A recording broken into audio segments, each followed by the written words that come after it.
السلام علیکم ناظرین، میں ہوں حسن علی اور آپ دیکھ رہے ہیں حسن انفو ٹی وی۔ جی تو ناظرین، آج میں آپ کو اس ویڈیو میں پاکستان کے جھنڈے کے بارے میں بتاؤں گا۔ ویڈیو شروع کرنے سے پہلے آپ سب دوستوں سے گزارش ہے کہ جو دوست ویڈیو پہ نئے آئے ہیں وہ ویڈیو کو لائک اور چینل کو سبسکرائب لازمی کریں۔ چلتے ہیں ویڈیو کی جانب۔ پاکستانی پرچم میں اس کے بائیں طرف ایک سفید عمودی پٹی، جھنڈے کی دائیں جانب سبز رنگ کا غالب رنگ اور ایک سفید ہلال چاند اور ستارہ شامل ہیں۔ پاکستان ایک مسلم اکثریتی قوم ہے۔ جھنڈے کی دائیں جانب سبز رنگ دین اسلام کی نمائندگی کرتا ہے۔ بائیں طرف سفید پٹی اقلیتی مذہب کی نمائندگی کرتی ہے۔ ہلال چاند ترقی کی نشاندہی کرتا ہے اور ستارہ روشنی کی علامت ہے۔ پاکستان کا جھنڈا ہرے رنگ کا ہے۔ سبز رنگ کے اس سائے کو پاکستان سبز بھی کہا جاتا ہے۔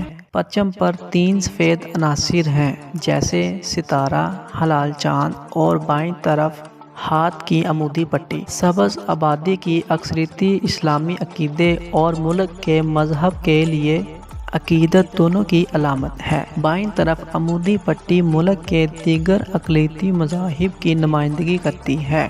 ہلال چاند ترقی کی علامت کے لیے رکھا گیا تھا، جبکہ ستارہ روشنی کی نمائندگی کرتا ہے۔ ہلال اور ستارہ بھی روایتی اسلامی علامت ہے۔ پاکستانی پرچم کو کبھی بھی دوسرے جھنڈے کے نیچے نہیں لہرایا جاتا۔ اگر جھنڈا کسی دوسرے جھنڈے کے ساتھ واقع ہے تو اسے دائیں جانب اڑانا چاہیے۔ جب یہ بہت سے جھنڈے ہوتے ہیں تو یہ ہمیشہ جھنڈوں کے مرکز میں ہونا چاہیے، اور تعداد میں برابر ہوں تو یہ مرکز کے جھنڈے کی دائیں جانب ہونا چاہیے۔ پاکستان کے جھنڈے کو اسٹار اینڈ کریسنٹ کا جھنڈا کہا گیا ہے۔ سید امیر الدین کیودانی نے مسلم لیگ کے پرچم کی بنیاد پر پہلا پرچم ڈیزائن کیا تھا۔